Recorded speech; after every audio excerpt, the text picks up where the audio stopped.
Un legame con il territorio che si concretizza nel rapporto quotidiano con i fornitori locali e i dipendenti, una scelta di campo che permette di valorizzare le eccellenze venete, ma non solo. E questa è l'ultima tendenza anche nel campo dei supermercati. La grande distribuzione che guarda a pochi chilometri di distanza per mettere sugli scaffali prodotti di qualità e certificati.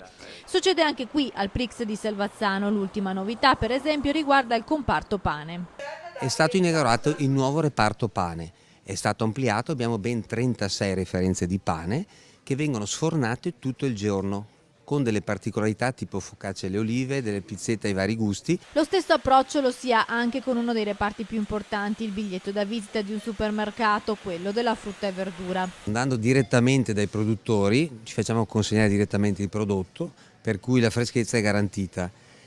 E diamo la possibilità il sabato e la domenica di avere uno sconto 30% per i nostri clienti su tutta la frutta e verdura sfusa, per cui continuiamo ad avere clienti nuovi che per fortuna dopo, trovandosi bene, vengono anche durante la settimana. Gli spazi enormi sovradimensionati stanno lasciando spazio invece a punti vendita di grandezza media che ricordano i negozi di vicinato e rendono l'acquisto veloce ma allo stesso tempo ricco di scelte.